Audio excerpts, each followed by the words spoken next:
ইউটিউবত এনেকুৱা I am money magnet, I am abundance এনেকুৱা পজিটিভ এফাৰ্মেশ্যনছৰ ভিডিঅ'জ ধেৰ আছে আৰু যদি আপোনালোকে চাই ইয়াতে ভিউজ মিলিয়নছৰ ওপৰত আছে।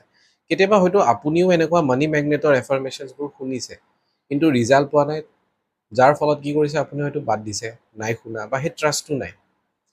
চ' এতিয়া চাব ইয়াতে যিমানবোৰ ভিউজ আহিছে সেইটো হিচাপতো বহুত মানুহৰ ওচৰতে পইচা আহিব লাগে, কিন্তু বহুত মানুহৰ ওচৰত তেনেকুৱা এবাণ্ডেন্স হিচাপত পইচা অহা নাই।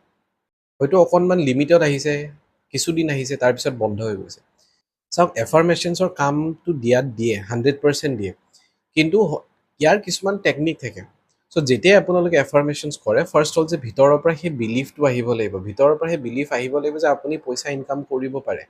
যিমান এমাউণ্ট আপুনি ভাবিছে তেনেকুৱা ধৰণৰ এমাউণ্ট ইনকাম কৰাৰ কাৰণে আপোনাৰ সেই কেপাচিটিটো থাকিব লাগিব। ছেকেণ্ড হৈ গ'ল আপোনাৰ ফালৰ পৰা আপুনি কেনেকুৱা একশ্যনছ লৈছে, আপোনাৰ ফালৰ পৰা আপুনি সেই ষ্টেপছবোৰ লৈছে নে নাই, কাম কৰিছে নে নাই। যদি অকল এফাৰ্মেশ্যনছ শুনি আছে দিনে ৰাতি আপুনি জাষ্ট হেডফোন লগাই I am a money magnet, I am abundance কৈ আছে, তেতিয়াহ'লে কামত নাহে। ফাৰ্ষ্টটো বিলিভ লৈ আহক, একশ্যনছ লওক, তাৰপিছত দেখক কেনেকুৱা এফাৰ্মেশ্যনছে আপোনাৰ লাইফত চেঞ্জেছ লৈ আহে।